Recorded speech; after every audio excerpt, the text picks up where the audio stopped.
Dearly beloved in Christ, today I want us to reflect on a very critical issue, very practical. It may sound controversial, but that is the word of God in itself. Moses' statutes and decrees, which I am teaching you to observe, that you may live and may enter in and take possession of the land which the Lord, the God of your fathers, is giving you. Therefore I teach you the statutes and decrees as the Lord my God has commanded me, that you may observe them in the land you are entering to occupy. Observe them carefully, for thus will you give evidence of your wisdom and intelligence to the nations, who will hear of all things, all these statutes, and say, this great nation is truly a wise and intelligent people. For what great nation is there that has gods so close to it as the Lord our God is to us whenever we call upon him? Or what great nation has statutes and decrees that are as just as this whole law which I am setting before you today? However, take care and be earnestly on your guard, not to forget the things which your own eyes have seen, nor let them slip from your memory as long as you live, but teach them to your children and to your children's children. St. John will say in his letter, what the eyes have seen, what the ears have heard, this is what we testify. Paul makes similar assertions because John contemplated on Jesus. He was the contemplative of all the apostles. We are told he was lying, reclining at the breast of Jesus in the upper room, beseeching, perceiving the Lord. St. Paul also, we know how his conversion took place, how the Lord visited him. So what he saw, what he heard, he could only preach it.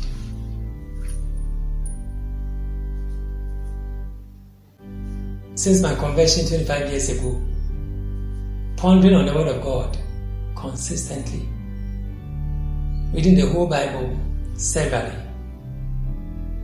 looking at the face of Jesus and holding the beads of the rosary, linking the heart of Jesus to the heart of Mary and my own heart to them, I can only teach what I have seen, what I have heard, what my memory has recalled to the nations, especially as a priest representing the church.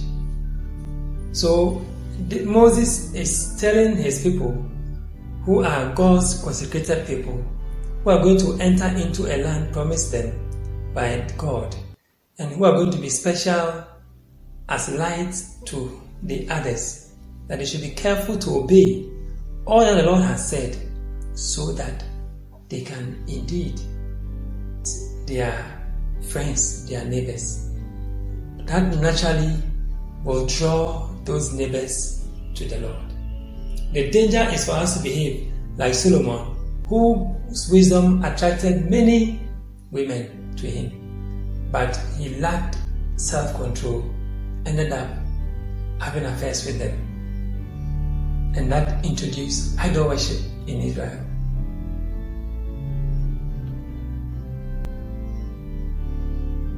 If he had heeded to what Moses said in this book, he would not have done that. He would not. And unfortunately, many men in the church are taking him as their patriarch.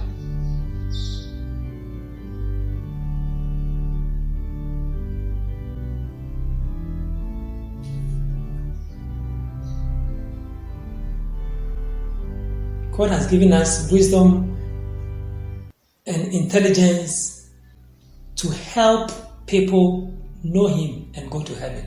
It is not to dissuade people from coming to God. And some of us are like that. We preach beautifully, we act beautifully, we appear nicely. And when people come closer to us, vulnerable people, we make meat of them. Recently, the Holy Father said something about priests who had made captivity of the headlines.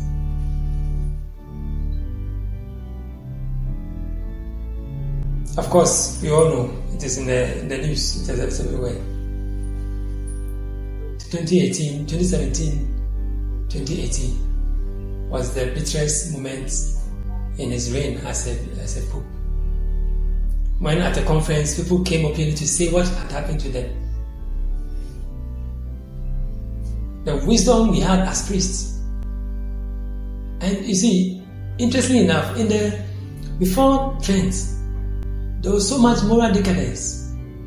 The time of Pope Pius IV. No wonder he's not a saint. He appointed his nephew, Charles Borromeo, as a bishop, a priest and a bishop. But he, Borromeo, led the church into the Council of Trent. Around that time was when Martin Luther had also 99 petitions there at the cathedral in Germany. So there were real problems. And we can only liken that time to this time. But you see, our time will be worse because during those times, they didn't have seminaries. They were learning to be priests based on the priests they lived with and they served as mission boys. You were my cousin, my nephew, I was a bishop, I ordained you. You were a mission boy, I recommended you to the bishop and ordained you. But after Trent, thanks to the likes of St. Charles Borromeo, who really spoke about the moral decadence of his time and led a crusade for reformation as a bishop. And so one of the resolutions of Trent was that we should have seminaries. We should build a place where priests will be trained. So one of the fruits of Trent was seminaries. So if you have a place where priests are being trained, and through this training, things are still happening elsewhere. 20 years ago, 30 years ago. Trent is in the 15th century. It tells you why the Pope will be hit so hard. Because we are so wise. Look, we have been given so much. The learning we have obtained or acquired through studies, we can use it to prove what David is saying. Observe them carefully, for thus you will give evidence of your wisdom and intelligence to the nations, who will hear of all these statutes and say, this great nation is truly wise and is truly a wise and intelligent people. But if you fall so low and we don't communicate the true wisdom and mystery of the Eucharist, the word in the Eucharist, which you have in the church, we don't portray it as it is, other churches will become our lights. And that is why, unfortunately, some of us priests are pointing to these churches by our actions and our words. We are preaching like them. Our theology is suspect now. How on earth, where on earth will Mass be proceeding and then offertory time before consecration? We have to spend about 1 hour or more to raise funds, auction items. This is not a Catholic church. How on earth in the Catholic church will a priest sell water and say, those who buy this water, holy water, they will have akwankyerɛ. My dear bishops, shepherds, it is happening now. This auctioning and the rest, they will bring percentage to the office of the other houses. If you are not careful, you will commit the sin of aiding and abetting.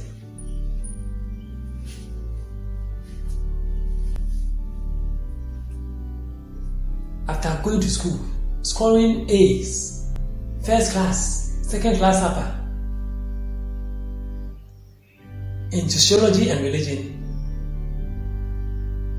if we behave like these, churches who themselves are looking up to us, especially when there is difficulty in the nation and in the world, it is the Catholic Church they will all run to. And if now we are going to them, we mislead them. And we allow them also to mislead us or misguide us. It is very dangerous. So Christ says, I have come not to abolish the law and the prophets. I have come to fulfill them. So what Moses tells the people, if it is strong, Christ is telling us even stronger. Words. Because he's come to fulfill and more. Some of us are joking with the grace of God, thinking that, we are in a dispensation, mercy. God's mercy is obtained through his justice. The law is still in effect. We have 10 commandments. We have 6 laws of the church. How many of us review this with our people? We have beautiful liturgy, which in itself, whether it is 1 hour or 30 minutes or 1 hour 30 minutes, we can have all the activities we want to have because we are a people. We can celebrate this liturgy to make somebody feel that indeed he or she has joined heaven. But find 3 priests, everybody is doing different things. We don't know. People of God are confused. The same liturgy which we all studied in the seminary, we are celebrating it different. I have said to myself, and my church director told me when I was in the seminary, Father Himfi, what you have not been taught in the seminary, don't go practicing it out there. In the seminary, they have not been taught to have all these Pentecostal activities in the church. In the seminary, I don't know what is happening now, but you have not been taught how to raise funds. And even when I was there, we are not taught to raise funds. If today it is being taught, I don't know. Either in the classroom or in the chapel, I don't know. But when I was there, we were not taught to raise funds.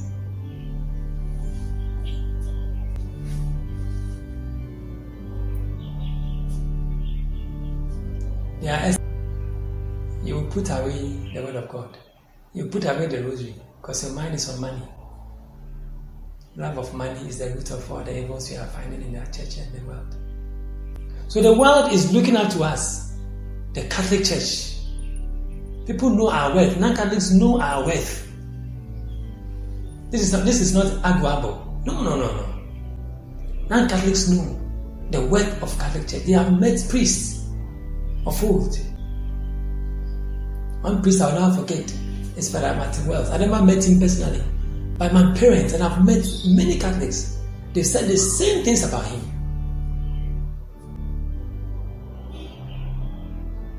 No wonder we can't even promote Canaderi, our own saint in the making. They are not promoting as a nation, as a church in Ghana. Because his very life challenges us. He was gentle. He celebrated the Mass as celebrated by Jesus. not the massive by now Pentecostal pastors in Kasok, jumping and rolling and all that.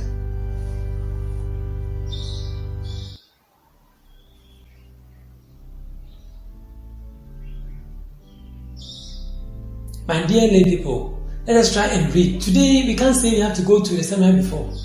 Internet is there. We can read.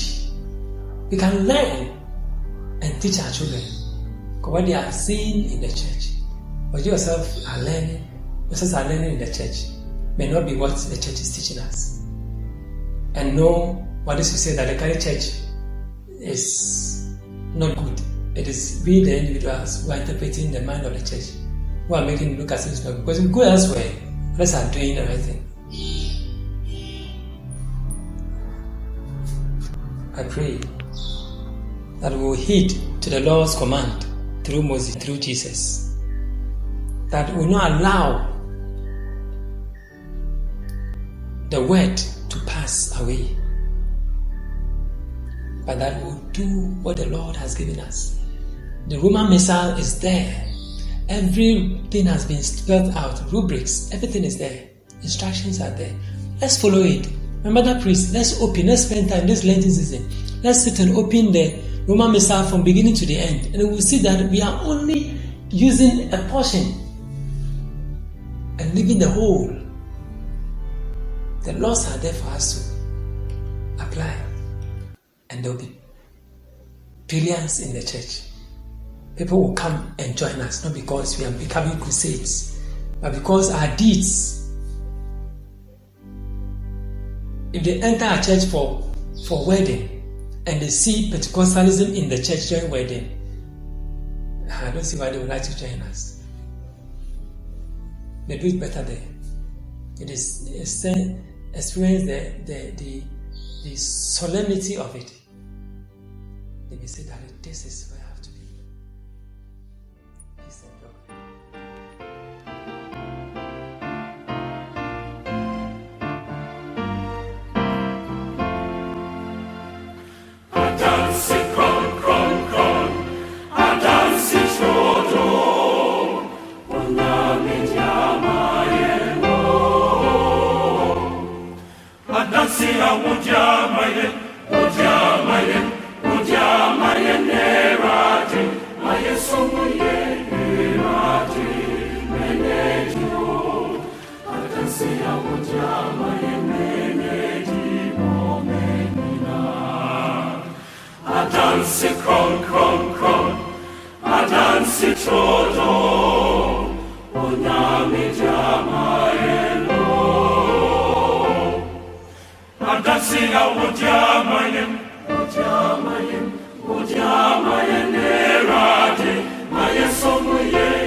Mayen koso